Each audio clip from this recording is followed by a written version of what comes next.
watches. This is a Bell & Ross.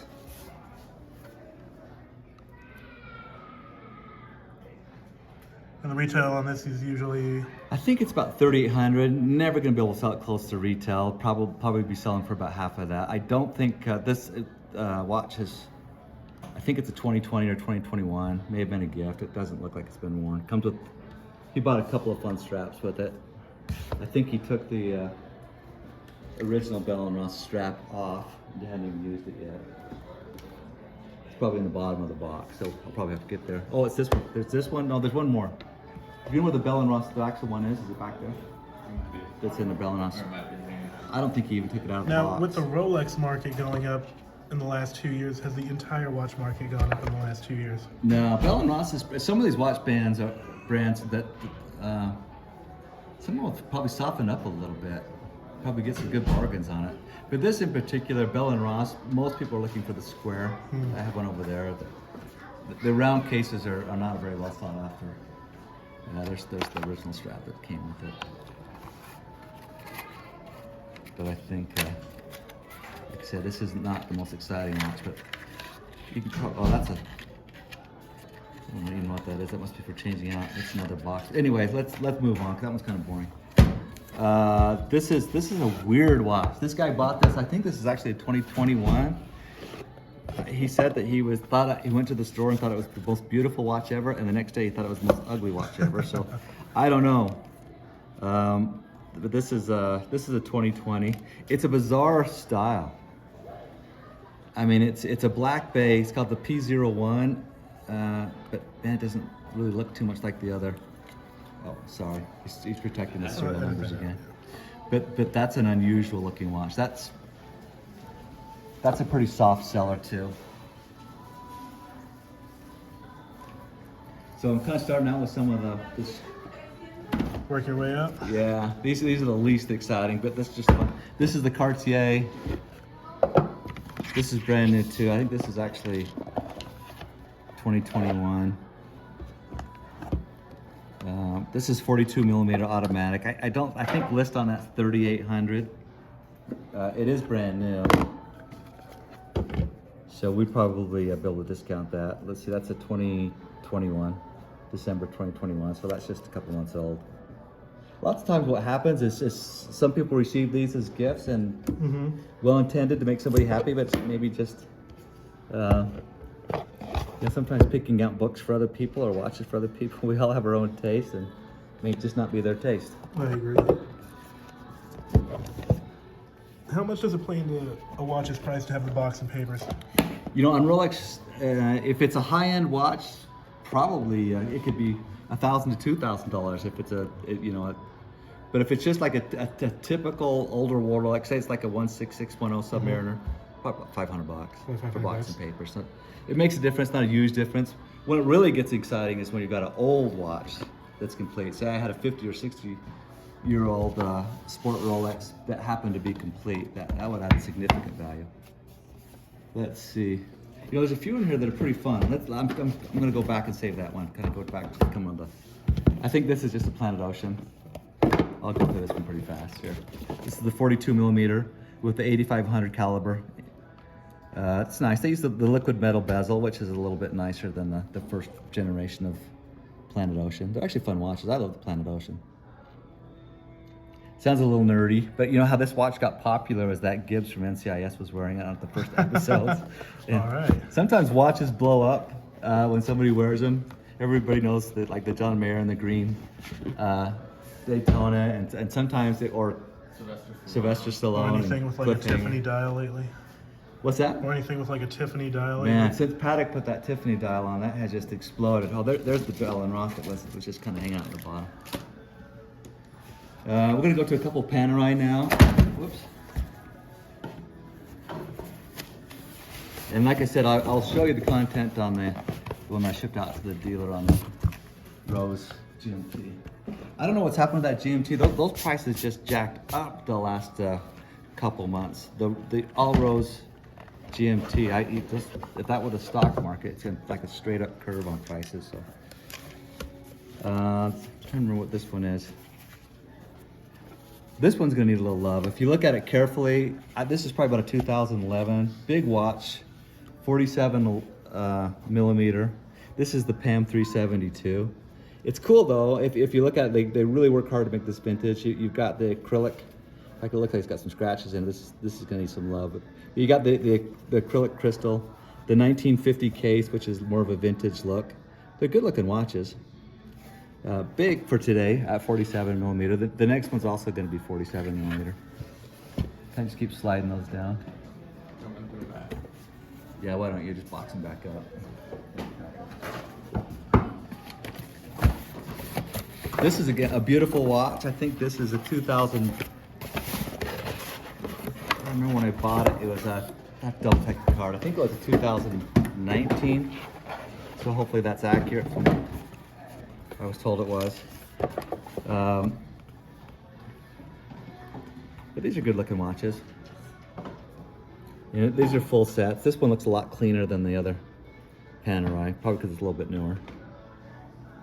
But this is a complete triple box with box and papers and registration. It's got everything. They normally on Panerai, probably everything's going to be up underneath there, the receipts and the cards and tags. But again, you have to have a pretty large wrist. Both of these are 47 millimeter watches, so they're large.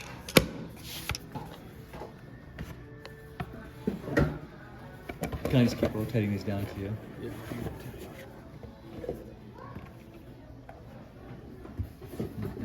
Here's the outside box on that. Now these last two, I kind of saved the best for last. In fact, let's do this one. I think was the V serial Milgauss green. So that'd be one of the 2007, 2008. I have to look at the card. From the pictures I got before I bought this, it looked like it probably had some scratches on it, so not perfect, this one. It's nice it's got the receipt though.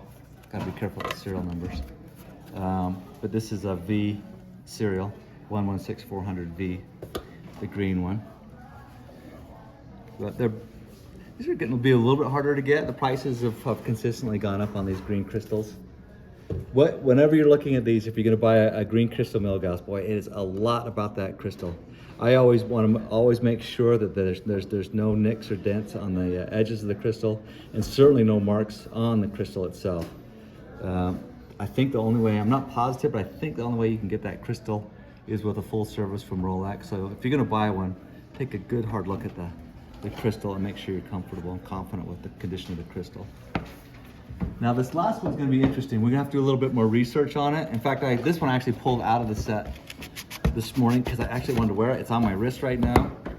But this is a super clean. What makes this watch really interesting, this isn't a Pepsi, the BLRO, but this is the Z as in zebra series. So this is one of the very last. And a few of these, we haven't checked yet, but a few of these, and probably not, we'd have to be lucky. But a few of these actually had what they called the caliber 3186. That was the movement that was going into the ceramic when they were just closing these out. And they had extra movements and they put some of that 3186. All these had the 3185 movement. But a few, and the very last closeout actually had the 3186. Most of those I'm seeing probably about a $20,000 watch if it happened to have that movement in it. But this one was complete with box and papers and tags.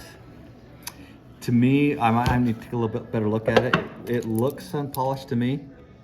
Yeah, I would think just from looking at it, it looks like a very nice, clean Rolex. All right, so, whoops, sorry, I lost count. There was a couple watches that we forgot to include that came in yesterday. 116233. My goodness. And this is, yeah, boxing cards. This is like a pretty clean watch. Don't think we'll have to do anything with this watch. If you get like a really special call, like I have a factory down in Hazel, diamond dial 40mm. Beautiful.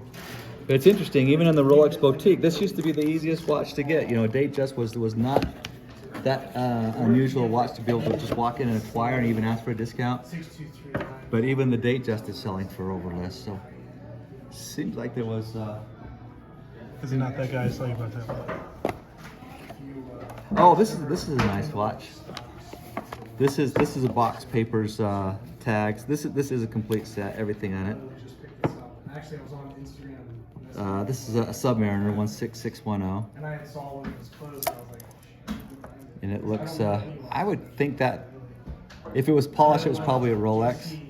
It's got pretty good, nice edges. But I'm looking at service papers right here, so I'm sure this has been sent into Rolex, and sure it's received at least one polish from Rolex.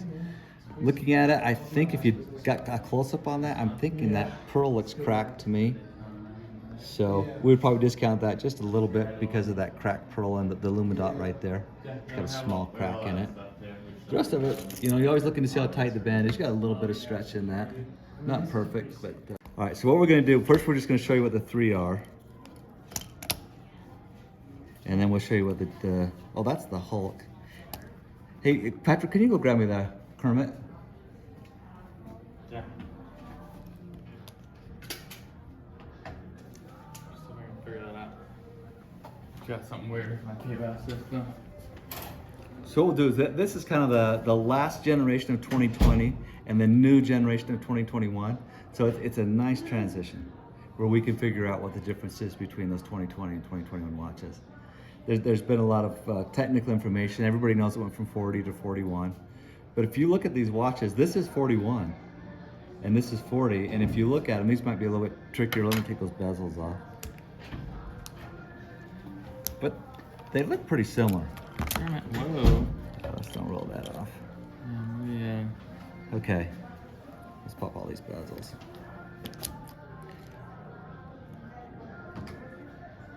Oh, you know what? And I forgot some content. I was just gonna. We haven't figured it out yet, but I think I was telling you when we got this Z Pepsi that came in yesterday, and Z. There's some of those were the. Oh, we did cover it about the movement, the 3186. Yeah, I'm getting boring. Okay. So anyway, so here what we have is we have some of the last generation 2020s. That's got a smudge on it, bugs me. But anyway, this is. But let's kind of go over some of the differences here. So here's the 2020 Hulk. Obviously, some of the obvious ones are you got green on green, so it's the Hulk, and now you've got green on black, which we're back to what we call the Kermit or the Cermit. But what I think is interesting, and this is one of the things that Rolex, I think, really redesigned. The one thing that is different on these, if you look at them, I mean, if you look at them side by side here too, this is the 41 millimeter. But I don't know how much you can pick up on that, how much wider. Let's do these two right here. This is the Hulk and this is the Kermit, but that is a much wider clasp. And on the wrist, just a much more comfortable watch. Both beautiful watches. These are both, this is excellent condition, not brand new. This actually is, even though it's got a smudge on it, is unworn. This is pretty cool too. This is actually a 2020 unworn. Box and tags. And this is the 41 millimeter. As you can see, there's a subtle difference here too. You probably figure out that that's the no date. But these are 4 great Submariners, and just eyeballing them, they look similar, but you get a little bit closer. Most people have noticed too, and I know to those that are really into it, this is probably obvious, but for those that are just learning more and more, if you look at the difference here, these are very narrow lugs on the new one. This is the maxi lug on the 2020, just a fatter, heavier, beefier looking watch. So even though this is 41, coming from the 40, in some ways the 40 looks a little bit beefier because of those big fat lugs. So that 1 millimeter difference is definitely there, but just a little bit different in styling. But as far as overall, not that different. But those are the 4, if we're moving from the 2020s to the 2021 Submariners.